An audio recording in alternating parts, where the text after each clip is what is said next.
Saya Sugito, Direktur Jenderal Pembangunan Desa dan Pedesaan. Kali ini saya ingin menghimbau kepada seluruh pemirsa channel Asep SB, jangan lupa subscribe dan like ya. Sukses!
Ada satu alasan kenapa saya jadi kepala desa, permasalahan yang tentang penyelamatan perekonomian di sekitar masyarakat. Yang perlu diketahui bersama, hidupnya warga negara desa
yang tetesnya itu yang warnanya coklat tua itu kan, itu kan semprotkan ke alur itu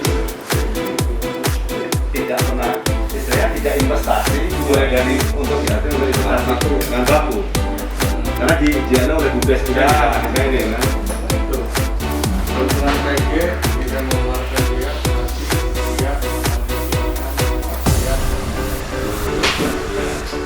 kedua, keuntungan petani yang dulu hanya buruh, sekarang selain buruhnya tetap, dia jadi pengelola. Karena akhir tahun mendapatkan kenapa buruhnya tetap?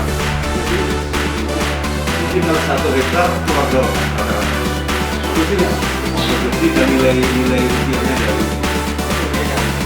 dari kan maupun dari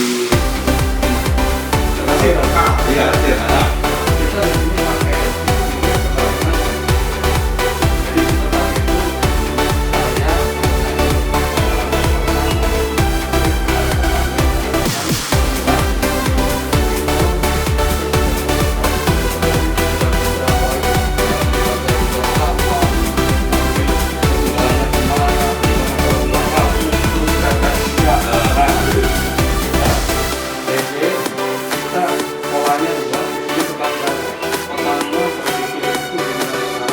jadi setelah itu saya awal itu harus produksi gimana caranya supaya lebih tepat, jadi timbang dikirim ke PG selesai. Iya. Ribu. Jadi mendapatkan 40 sekian juta itu minimal. Tapi ada yang sampai pengolahannya bagus itu produksi 1000. Tapi berarti urusannya BUMDes dengan PG sampai pada jadi gula atau pada potongan? Sudah. Potong tadi kan?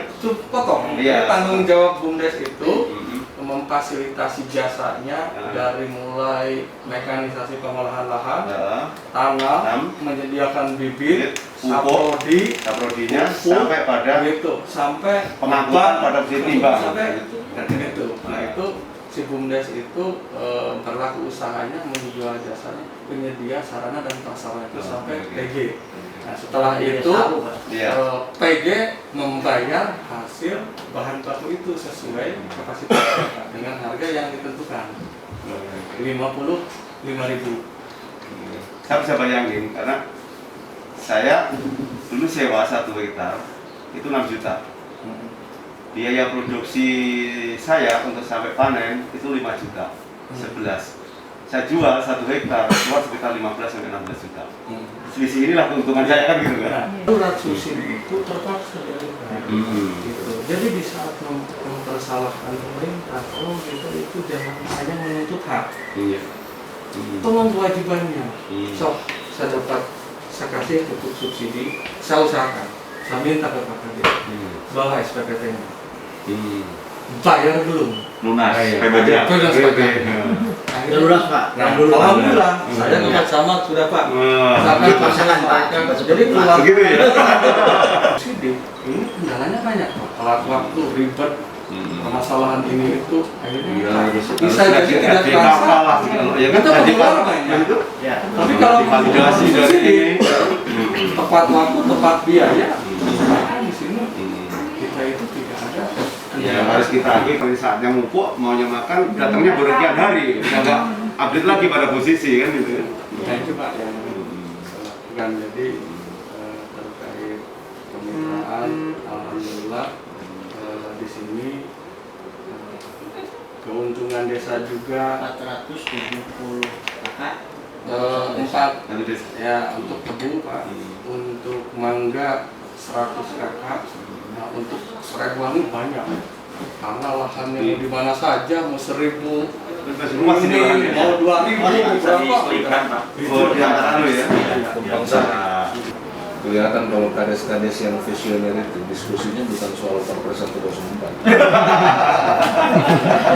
Kenapa masyarakat kita ini kalau pinjam ke bank harian, bank retail, tertib dia membayar.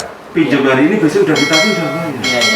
Tapi kalau ini ada bantuan, nggak pernah kembali dan ini. Makanya mindset, mental. Ya. Nah, satu sisi, saya memberikan contoh. BUMDes satu sisi mungkin perlu belajar terhadap bank harian ini. Contohnya, ketika dia mengejar nasabah itu ada di sawah, dia kejar, datangnya ke sawah, tawarilah ini segala macam dengan berbagai ini, akhirnya kan pinjam. Ini dari sisi lain sebetulnya. Nah, inilah yang sebenarnya yang harus kita bangun. Sebenarnya semangat dalam undang-undang desa itu kan menuju kemandirian desa, berangkat dari kekuatan yang dimiliki oleh desa. Dari mana Pak? Maka yang dilakukan dengan kemitraan dengan segala macam ini sesuatu yang menurut saya luar biasa, dan secara disadari atau tidak kita baca undang-undang desa apa enggak, ini sebenarnya ini implementasi konkretnya, realnya. Makanya ada kesempatan saya selalu mengatakan nggak ada desa yang miskin, yang ada adalah desa belum menemukan potensi dan aset yang dia miliki, dia belum bisa dioptimalkan. Maka tugas kita bersama untuk selalu ya tadi seperti Pak Kun tadi menemukan. Terus kemudian saya harus bicara dengan siapa, berjejaring dengan siapa. Ya ini, makanya saya Korea Selatan, desa hari ini tinggal museum. Korea Selatan itu sekarang desa hari ini tinggal museum. Nah, sebenarnya mereka sama dengan kita dari satu sisi, mereka landasannya 3. Yang pertama adalah self-help, membantu diri sendiri. Yang artinya kan kita gotong royong dalam kita, terus kemudian cooperation, kerjasama, membangun inisiatif, dan yang ketiga adalah dia memanfaatkan volunteer ya relawan pendampingan dan sebagainya. Nah, semua itu kan ada di kita. Saya bilang pada suatu saat, perbedaannya adalah mereka konsisten dan komitmen atas kebijakan dan ini benar-benar ke masyarakat. Dan kita ini banyak komitmen. Artinya apa? Gotong royong kita ini malah terdegradasi. Kemudian kita lebih suka, mohon maaf nih, tangan di bawah ketimbang kita menemukan, mencari menjadikan ini. Nah, inilah yang harus kita bangkitkan di Indonesia kita. Saya pikir saya ke Majalengka hari ini nggak salah gitu. Saya nggak salah gitu, ya. Karena saya terus terang Pak Direktur meyakinkan saya untuk datang itu baru kemarin sore saya putuskan. Jadi dan dalam bahasa lain, kalau ini bisa ditiru oleh desa-desa yang lain, seperti pohon berdaun rindang dan juga berbuah lebat ya, daun lebat juga berbuah rindang. Harapannya mudah-mudahan ini juga ini kan nanti bisa ditiru oleh desa-desa lain dan keberkahan itu juga datang ke Majalengka selain dari yang kita sendiri kan gitu. Makanya Pak Direktur, Pak ada contoh praktek bagus yang ada di Majalengka. Perlu kita untuk saya katakan saya bilang kita nggak perlu malu untuk belajar ke tempat yang lain karena pada akhirnya kita setiap hari harus belajar siapapun dan dimanapun kita. Karena belajar itu tidak mesti harus membaca kitab. Iqra itu kan tidak harus membaca buku ini. Tapi dari membaca kehidupan, membaca apa yang terjadi itu saja kita gunakan. Dan tugas kita adalah kami yang di pusat menularkan dari apa yang sudah dilakukan praktek baik ini ke tempat yang lain. Dan ini saya yakin kita juga sepakat untuk sama-sama saling sharing. Dan mudah-mudahan praktek baik yang ada di sini terus bisa dikembangkan, desa-desa lain bisa mencontoh dan belajar dari sisi negatifnya Korea yang saya katakan berdasarkan yang sudah sekarang jadi negara maju, desa tinggal museum dan kita harus tetap merawat namanya budaya, modal sosial, tradisi yang ada sebagai bagian ciri khas kekuatan bangsa kita, desa kita. Karena itu desa harus tetap maju, tapi jangan sampai akar budaya kita tercerabut, terkoyak, hilang oleh kondisi itu. Karena kalau Bapak datang ke Korea Selatan, kita hanya ditunjukin ada museum, ini museum desa dulu tahun 70 begini, tapi lihat desanya, nggak ada lagi, kita nggak bisa lihat desa. Saya sampaikan konsep pembinaan teritorial, binternya, pembinaan wilayah, binternya, ujungnya adalah ketahanan nasional. Tapi ini omong kosong kalau tidak ada prosperity, tidak ada kesejahteraan. Maka menyatukan inilah kesejahteraan itulah menjadi kekuatan. Maka bagaimana membangun mindset teman-teman yang saat di lapangan baik Babinsa, Babin-Kaptimah untuk bersama-sama dengan kepala desa untuk mengawal ini menuju kesejahteraan. Kalau sejahtera, saya yakin digerogoti apapun karena kita ini akan kuat. Tapi kalau perut kosong, kok ngomong pertahanan, ya, jadi ketahanan pangan bukan ketahanan pangan, tapi tahan pangan. Maksudnya tahan.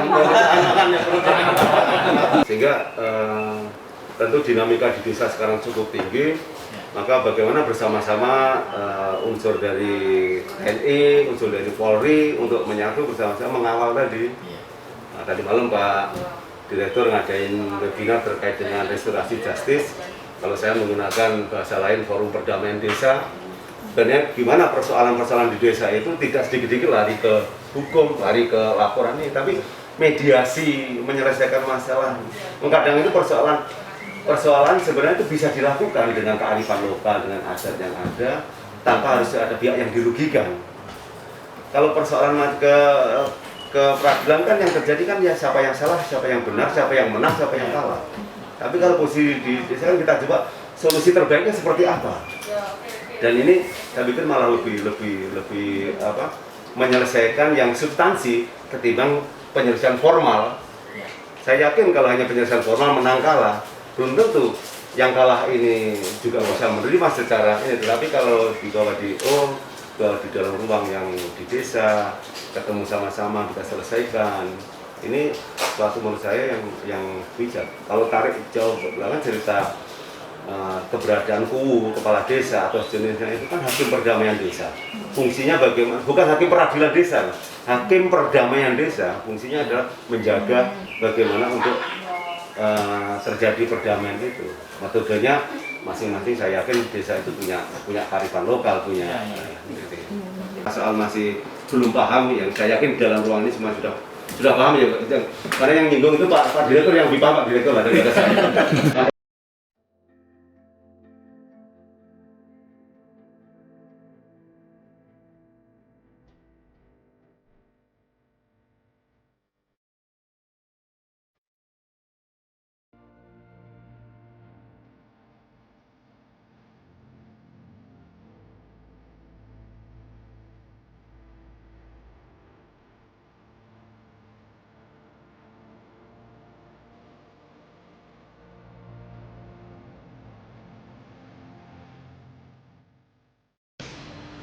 Direktorat Jenderal Pembangunan Desa dan Pedesaan memiliki peranan yang penting dan strategis di dalam melakukan advokasi, mendorong kerjasama, serta membangun kemitraan di dalam rangka mengoptimalkan segala sumber potensi dan aset yang dimiliki oleh desa.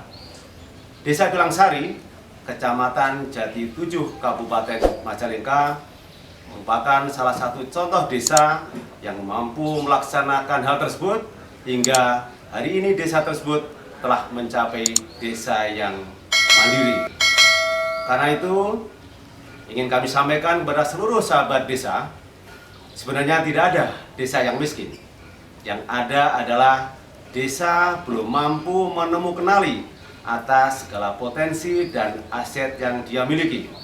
Karena itu, ayo kita bersama-sama melakukan kerjasama dan mendorong kemitraan bersama-sama dengan siapapun yang memiliki kepedulian dan memiliki atensi di dalam rangka membangun desa.